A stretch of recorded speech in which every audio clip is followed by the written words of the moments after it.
nós estamos de volta com esse terceiro bloco dessa entrevista com o Diel de Souza. E agora, Diel, eleições 2014. Interessante nessas eleições que, independente da importância da eleição presidencial e da eleição para o governo do Estado, travou-se em Caratinga dos bastidores uma disputa interna já visando eleições futuras. Para você, como é que foram esses resultados?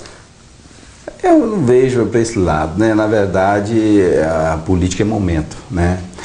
A gente pegou a coordenação aqui do deputado Adal Clever, do deputado Mauro Lopes, também do Pimentel, e depois a gente pegou mais, principalmente no segundo turno, para a Dilma. A gente trabalhou, então, exatamente o partido, a gente segue a linha do partido, né? E aí a gente, graças a Deus, a gente foi feliz, né? Você é um homem de partido, né? Eu sou um homem de partido e grupo, né? Eu acho que a gente tem política e eu sou muito a favor de ter partidos fortes. Você não pode ser oportunista, tem cara que toda hora pula para um lado, né? Na verdade, sempre eu fui um cara mais, na hora que eu decidi aquilo. E eu acho que falta isso às vezes na política, né? A pessoa fica, né? Sempre em cima do muro. E aí eu acho que acaba, alguém paga caro por isso. E a própria pessoa perde a credibilidade, né, Diego? Exato. Você fala assim, esse cara é do nosso lado ou não é? Não sei. Exato. Na CBI eu acho que Caratinga foi muito fácil trabalhar para os nossos candidatos, né? Que eu, primeiro, é uma pessoa que sempre tem feito e está fazendo muito para a nossa região, que é o Mauro Lopes, né? E junto com ele, né, o filho dele, que é o Adal Clever, né, que são muito bem nas eleições, né? Tanto o pai, tanto o filho. E isso aí, Caratinga, para Caratinga foi muito bom. Hoje a gente tem realmente agora, tem que reunir as sociedades organizadas, os empresários, prefeitos, lideranças políticos e pensar o que é o foco de Caratinga para a gente exatamente tentar trazer uma grande coisa, uma obra grande, uma coisa regional. Vamos falar nisso. Está precisando. Vamos falar nisso. Nós já conversamos aqui, eu já entrevistei nessa mesma cadeira, estava sentado o Gilson Emael Gipão. E nós falamos a respeito disso, de Caratinga dá voto para muitos deputados. Muitos são eleitos com votos colhidos aqui em Caratinga. Não seria o momento de chamar esse pessoal e falar assim, gente, vamos pensar aqui um projeto grande para o desenvolvimento econômico de Caratinga e região? Você pensa por aí? Eu penso por aí. Agora eu acho o seguinte, às vezes a gente cobra muito dos nossos políticos da região, né? Vamos supor, do nosso deputado majoritário, Silvão Lopes. Mas às vezes é o seguinte, Caratinga, a região, tem que dar o pontapé inicial. O que vocês querem realmente? Ter projeto para cobrar.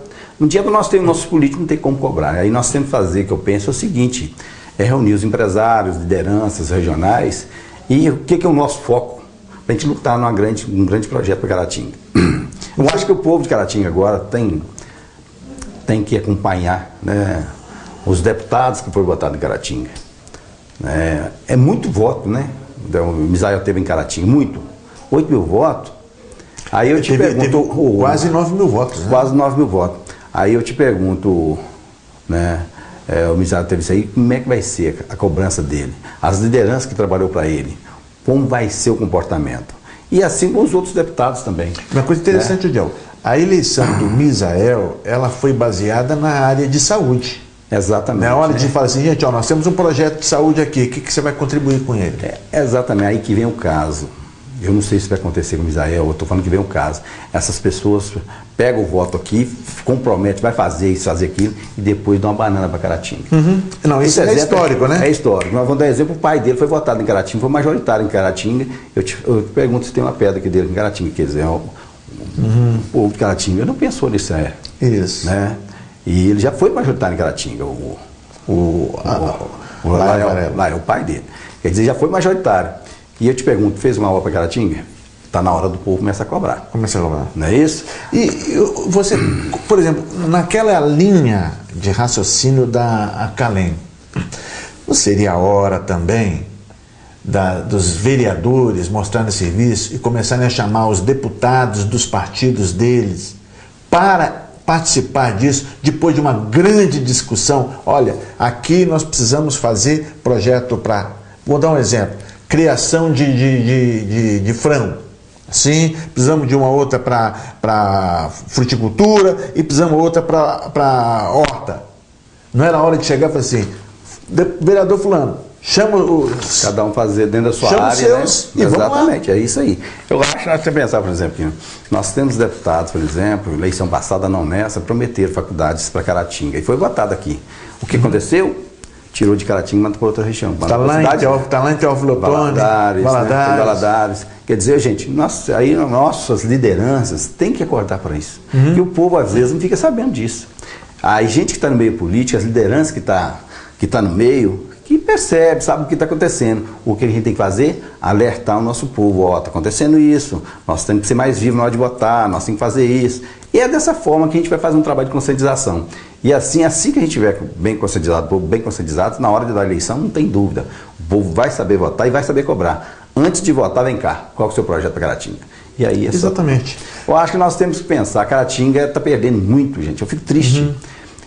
Você me fala aí nos últimos 20, 30 anos, o que Caratinga tem ganhado? Nada. Né? E aí, em termos de obra, estou falando que coisa grande de Caratinga ganhou, foi a unidade da SEASA. Exatamente, foi de lá para cá, nada. Aí nós temos... Interessante, Ediel. Nós temos uma das 7 unidades da SEASA e não temos aqui um grande projeto na área de hortifruti. Exatamente, tudo isso aí é a questão de fala. A gente tem que começar a pensar. E Caratinga está na hora certa. Eu acho que nós estamos com a faca e o queijo na mão. Né? Nós temos a prefeitura, né? Com a gente aí, o prefeito ligado com o nosso deputado, ajudou o nosso deputado. Tudo indica que o Adalclever será o presidente da Assembleia. Nós temos tudo. E nós temos agora se organizar, deixar aquele negócio de politicagem, né? Eu acho que a política passou. Hoje a gente tem que pensar assim, a politicagem passou, agora chega a política social, a política da convivência, a política que é bom para cara. É isso que aí nós temos que pensar. Eu acho que tem que pegar os empresários, os políticos, e ter um foco, né? O que nós precisamos, o que Caratinga está necessitando, o que a nossa região, Baporanga está precisando. Isso, Santa Bárbara, Santa Rita, Piedade. O que vai ser bom para ajudar Bom Jesus do Galho. E assim, trabalhar nesse sentido. E eu acredito, se o pessoal mudar a mentalidade política, os políticos de Caratinga mudar a mentalidade, os nossos empresários também, né, começar a voltar para o trabalho social, ouvir o que está acontecendo, né? Porque, na verdade, hoje a questão de segurança é muito grande. A gente todos têm que ser envolvidos, né? E aí, sim, nós vamos chegar no denominador comum e achar assim, um grande projeto para a nossa região. E, por exemplo, chegar lá no governo do estado pedindo um batalhão para Caratinga, se for só o Marco Antônio e a Câmara de Vereadores aqui, não vai conseguir resultado. Não vai conseguir. Mas se juntar prefeito de Caratinga, prefeito de Piedade, prefeito de Ubaporanga, prefeito de Inhapim, juntar a região, ele já não vai conversar com um prefeito, ele vai conversar com uma região. Com a região, é liderança. E hoje a gente tem que ver, muitas vezes, os vereadores, às vezes tem questões políticas com o prefeito. Eu acho que tem que acabar com isso também. A oposição tem que ser o seguinte, eu sempre penso o seguinte, o vereador tem que ser oposição ao que vai fazer mal à população. Exatamente. E aprovar o projeto que vai fazer bem, independente de quem tem criado. O que é o político? Você falou antes, a pessoa já apoiou o candidato já pensando para daqui 2 anos. O negócio tem muita água que vai correr ainda, tudo pode acontecer, né? Inclusive nada, tem candidato, inclusive nada. Mas quer dizer, a pessoa tem que fazer o seu trabalho exatamente, e deixar as coisas acontecer, né? Eu acho que as coisas acontecem exatamente com o trabalho. E não com picuinhas, né? Às vezes puxando tapete de um, puxando tapete de outro. Deixa as coisas acontecerem naturalmente, que aí sim a população vai ser beneficiada e todo mundo acaba sendo ganhando. É porque a oposição tem que ser, ela não pode ser sistemática, ela tem que ser uma oposição inteligente, bem feita. E acontece também o seguinte, né, Diego? Os partidos políticos, terminou a eleição, o pessoal esquece, só daqui 4 anos que vota. Você nunca fez isso, né? Não, sempre. Eu vou te lembrar um fato aqui. Teve um ano que você era presidente do PTB, você trabalhou a composição do partido, o fortalecimento do partido. Teve eleição, vocês elegeram 4 vereadores. 4 vereadores. Apesar, para você ver o que é política, né?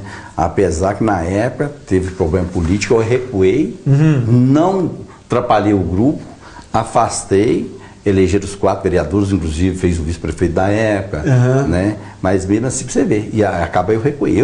A política aí, tem que saber a hora certa de avançar, a hora certa de recuar. Eu falei, não está na minha hora, recuei. Né? E o PMDB agora, vocês elegeram 4 de novo. 4 de novo, né? E a gente está trabalhando aí para crescer mais o partido, nós temos reunido as lideranças. É o seu jeitão mineiro de fazer política, né? Você vai trabalhando. À frente, Dizem que você é o maior, se não um dos maiores articuladores políticos da região. A política não existe. Eu acho que a política é momento e você tem que manobrar de acordo com o momento. Mas você sabe fazer isso, né, João? Você sabe ouvir, sabe falar, sabe conversar. Acho que a política é ouvir mais do que falar, né? Isso eu já percebi, toda vez que você chega na rodinha, você fica quietinho, tranquilo, só eu acho que observando. Eu acho que ouvindo mais, você aprende mais do que realmente. Mas você faz isso bem. Pelo menos dentro da medida do possível, a gente tenta fazer aquilo que eu acho que deveria cada um, né? Você nunca viu discutir política com ninguém. Você pode ver que eu... A pessoa fala abobrinha, você escuta. Não escuta pra quê? Perder tempo? Não é bater boca, né? Não, eu acho que ali eu vou tirar, se tiver alguma coisa de proveito, eu vou tirar e uma coisa interessante, né? Porque se você bate boca, a pessoa pode acabar virando inimigo. Se você ouvir, daqui a pouco você pode convencer a pessoa que ela está errada numa outra oportunidade. E com isso, graças a Deus, eu nunca misturei, né, a política com a amizade. E eu, graças a Deus, toda a vida eu fui bem relacionado com todos os políticos, todos os lados. Havia em plena campanha, às vezes eu saía até de um comício e ia lá, batia um papo com o pessoal lá, porque eu acho que precisa disso. Não precisa criar rivalidade na política, é como se fosse um futebol mesmo, você vai lá, conversa e tal, tem um lado, mas o objetivo de todo mundo é um só, né? É chegar à vitória e ter os seus projetos, e ali cada um chegar no final e colocar em prática aquilo que ele... E democracia é isso, cada um tem direito de escolher um caminho, escolher um partido, o pluripartidarismo permite isso. Hoje eu falo, eu acho que a gente tem que trabalhar, né, com essa reforma política e ver como vai ficar, mas acreditamos que a tendência é criar, porque os partidos ficam mais fortes, dá mais força aos partidos. E eu acho que é dessa forma que a democracia vai ficar muito melhor, né? Principalmente hoje o modelo nosso está muito defasado, né? Tem que melhorar isso aí. E eu não vou falar sobre isso no quarto bloco. Um minutinho só, um intervalo rapidinho, nós voltamos para o quarto e último bloco dessa entrevista com o vice-prefeito Odiel de Souza.